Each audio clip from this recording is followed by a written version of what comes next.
Nah, kalau ada sekarang kajian-kajian yang menggiring opini pemikiran kita, Allah ada, lalu menciptakan aras, lalu Allah duduk bertengger di aras, itu berarti bertentangan dengan hadis ini.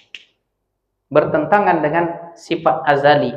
Kenapa? Karena sifat azali tidak akan pernah berubah. Maka kata Al-Imam Abu Ja'far At-Tahawi yang sebenar-benar akidah salaf, apa kata beliau? La tabdila, ya, tidak ada perubahan di dalam sifat-sifat Allah. Nah, itu sudah tertulis di dalam kalimat-kalimat awal tentang Allah Subhanahu wa taala itu.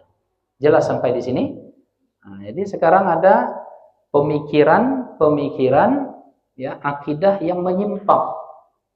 Ya, pemikiran akidah yang menyimpang seolah-olah Allah itu adalah berfisik.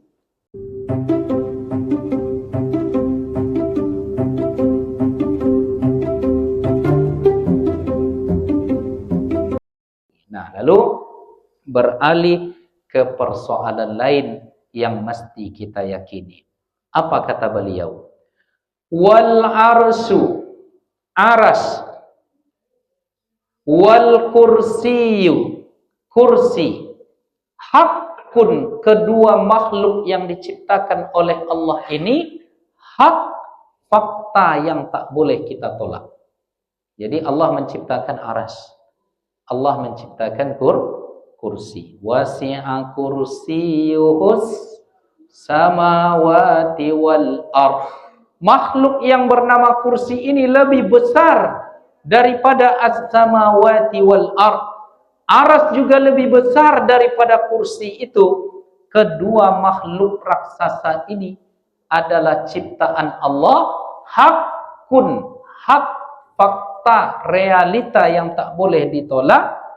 Tetapi pada saat yang sama Bapak Ibu yang dimuliakan oleh Allah, wa huwa mustaunin 'anil arsy, Allah ini tidak butuh kepada aras.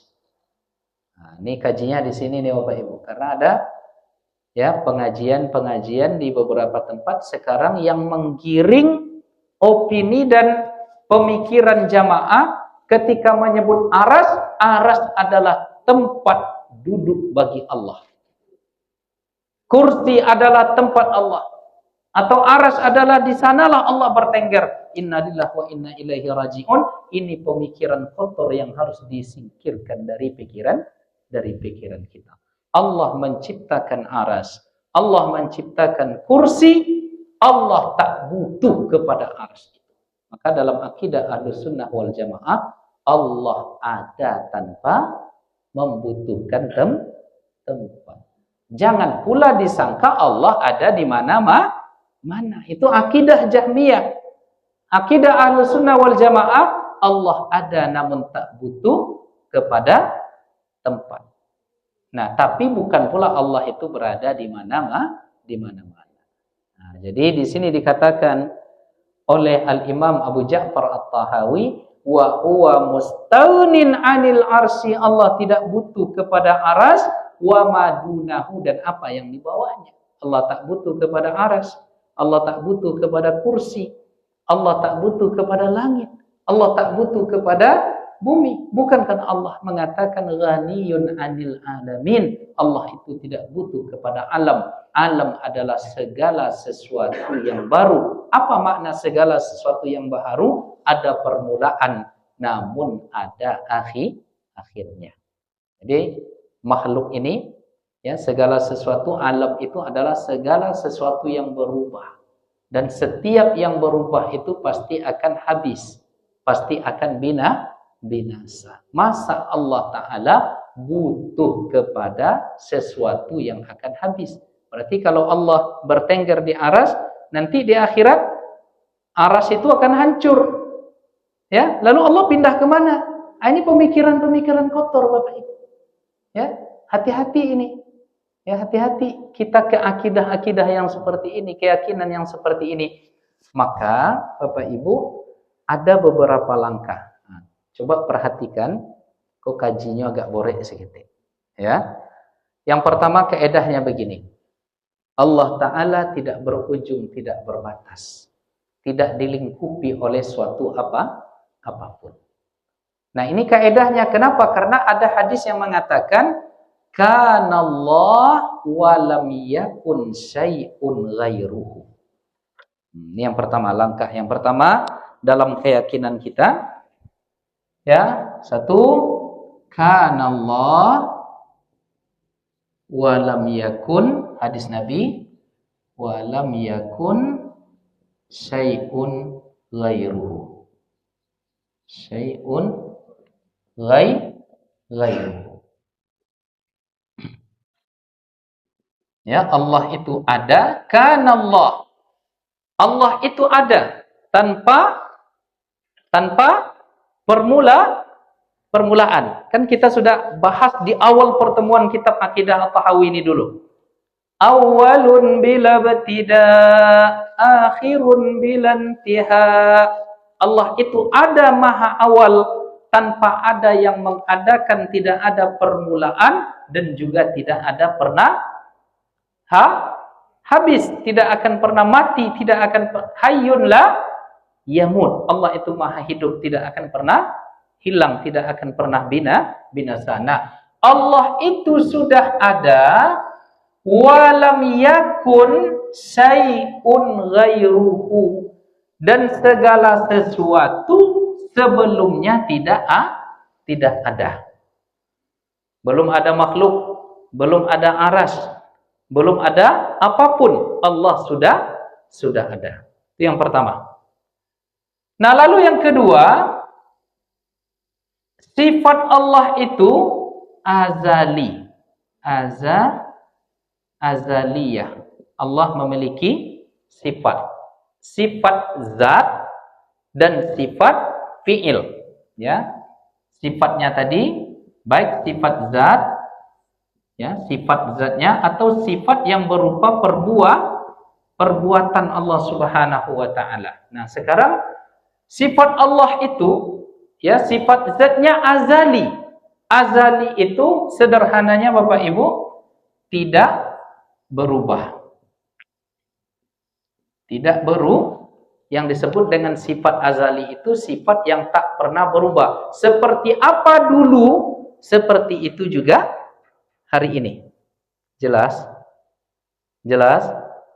Kok gak boleh kajinya? Kok kalau ulun sarapan memang agak bingung. Tapi bingung, Bu. Pak. Tak ya? Allah sudah ada, belum ada satu apapun. Nah, sifat Allah itu sifatnya azali. Azali itu sederhananya tidak akan pernah berubah. Seperti apa dulu, seperti itu juga sekarang. Lalu yang ketiga kesimpulannya, jika demikian adanya, berarti Allah itu, ya, tidak berbatas, tidak berujung, tidak dilingkup oleh suatu apapun. Karena kalau seperti itu dulunya, seperti itu juga sekarang. Paham? Nah, kalau ada sekarang kajian-kajian yang menggiring opini pemikiran kita, Allah ada, lalu menciptakan aras, lalu Allah duduk bertengger di aras, itu berarti bertentangan dengan hadis ini. Bertentangan dengan sifat azali. Kenapa? Karena sifat azali tidak akan pernah berubah. Maka kata Al-Imam Abu Ja'far At-Tahawi yang sebenar-benar akidah salaf, apa kata beliau? La tabdila, ya, tidak ada perubahan di dalam sifat-sifat Allah. Nah, itu sudah tertulis di dalam kalimat-kalimat awal tentang Allah Subhanahu wa taala itu. Jelas sampai di sini? Nah, jadi sekarang ada pemikiran, ya, akidah yang menyimpang. Ya, pemikiran akidah yang menyimpang, seolah-olah Allah itu adalah berfisik. Seolah Allah butuh. Nah, jadi Bapak Ibu yang dimuliakan oleh Allah, datang hadis Nabi yang menceritakan di sepertiga malam terakhir Allah turun. Bawa ke kaidah ini. Turun berarti dilingkup oleh langit, dilingkup oleh bumi. Padahal Allah tak berbatas, tak berujung, tak dilingkupi suatu apapun, saya duduk di atas kursi ini, badan saya dilingkupi oleh kursi atau tempat duduk ini. Jangan dibayangkan Allah seperti itu, karena Allah itu bukan jisim, bukan benda yang menempati ruang dan tempat atau sesuatu. Nah, jadi pada akhirnya yang seperti ini nih tak perlu kita pertanyakan, ya, tak perlu kita bayangkan tentang zat ini, tak perlu kita tafakuri. Yang perlu kita tafakuri itu adalah tentang ciptaan-ciptaan Allah, tentang kebijaksanaan Allah. Ketika di sepertiga malam dikatakan Allah turun. Nah, jangan dibayangkan turun seperti naik tangga, naik lift, eskalator, dilingkupi semuanya. Tidak, tetapi justru hilang konteksnya ketika kita arah pikirannya ke sana. Padahal makna dari hadis itu, Allah Ta'ala mencintai orang-orang yang bangun malam. Ke situ sebenarnya isinya. Jadi kehilangan konteks dia gara-gara membahas turun tadi seperti apa. Padahal kaedahnya seperti ini. Nah, ada lagi rupanya hadis pembanding yang diturunkan oleh Allah itu para malaikat yang ditugaskan untuk memantau siapa yang berdoa kepada Allah, Allah akan menjawab. Siapa yang akan meminta ampun, Allah akan ampuni. Siapa yang punya masalah, Allah akan selesaikan masalahnya. Siapa yang punya penyakit, Allah akan angkat penyakitnya. Nah, jadi jangan kehilangan konteks dari yang disebutkan di dalam ayat-ayat itu. Nah, lalu Ustaz, muncul pertanyaan. Apa makna summastawa 'alal aras, lalu Allah beristiwa di aras? Istiwa itu adalah sifat perbuatan. Ya, berarti Allah memperbuat sesuatu terhadap aras yang bernama istiwa. Sudah. Tidak perlu kita pikirkan lagi. Istiwa itu kan duduk, semayam, ya, bertengger, santai di sana. Nah, innalillahi wa inna ilaihi raji'un. Hilangkan pemikiran-pemikiran kotor ini dari pikiran kita. Jelas? Jadi bagaimana kita memahami Allah istiwa di aras? Istiwa itu adalah sifat fi'il Allah. Berarti Allah menciptakan makhluk, lalu Allah membuat makhluk yang bernama aras ini dengan sifat, ya, dengan Allah memperlakukan aras ini dengan sifat yang dinamakan dengan istiwa, dengan perbuatan yang dinamakan dengan istiwa. Jadi serahkan semua maknanya itu kepada Allah Subhanahu wa taala, karena memang kita ini tidak diminta untuk memikirkan, mentafakuri, mencari-cari tentang zat Allah Subhanahu wa taala. Nah, Bapak Ibu hadirin, hadirat yang dimuliakan oleh Allah, maka saya ulang lagi kaedahnya, ya. Wa sifatuhu azaliyat wa laysat bimuhdatsat. Ini yang kedua tadi. Sifat Allah itu adalah azali, bukan sifat-sifat muhdas. Lalu yang ketiga, lahirlah kesimpulan, katakan jika tinggi dimaknai berada di atas sesuatu, atau dimaknai menetap pada suatu arah, berarti ada batas dan ada ujung. Lalu bagaimana kita menjelaskan pernyataan sifat Allah yang azali tadi, sedangkan azali itu artinya tidak berubah. Jika sebelum makhluk diciptakan tidak ada batas, tidak ada ujung, seharusnya ketika makhluk diciptakan juga Allah tetap seperti itu, karena tidak boleh berubah. Jadi jangan biarkan pikiran kita yang kotor itu, ya, langsung menerka-nerka meyakini Allah bergerak-gerak, ya, seperti gerakan makhluk, ya, turun naik, ya, berjalan, ya, berlari. Kan ada hadis itu Bapak Ibu. Apabila engkau berlari, apabila engkau hambaku berjalan kepadaku, aku sambut ia dengan berlari. Nah, jangan dibayangkan pula Allah berlari. Itu apa maknanya itu Bapak Ibu? Itu kan makan juga pikiran. Majas. Ya, jole Bu. Ya, itu bahasa Majas, rumah Allah. Kita sedang mengurus rumah Allah. Ya. Rumah Allah itu maksudnya apa? Tempat Allah di situ. Itu majas. Yang kita urus nih rumah Allah. Nah, kata orang misalnya. Nah, maka maknanya di situ majas. Kalau hambaku datang kepadaku, kata Allah, dalam keadaan berlari, aku sambut lebih cepat daripada itu. Artinya ampunan Allah itu lebih segera apabila kita datang kepada Allah. Begitu sayangnya Allah menyambut kita. Jadi jangan dibayangkan dengan makna-makna fisikal. Nah, maka di sini dikatakan oleh Al-Imam Abu Ja'far At-Tahawi. Ini penting kita tegaskan. Karena pengajian di luar sana sekarang di sebelah ada terindikasi membawa pemikiran jamaah seolah Tuhan itu bertengger di atas aras, ya, subhanahu wa ta'ala. Allah maha suci dari itu semua. Makanya sebelumnya Al-Imam Abu Ja'far At-Tahawi mengatakan Allah itu tidak ada ta'ala anil hudud. Allah Ta'ala itu, ya, suci, bebas dari hudud, batasan, wal ghayat, ujub. Ya, begitu juga Allah tidak dilingkupi oleh 6 arah, atas, bawah, depan, belakang, kanan, kiri. Ya. Baik.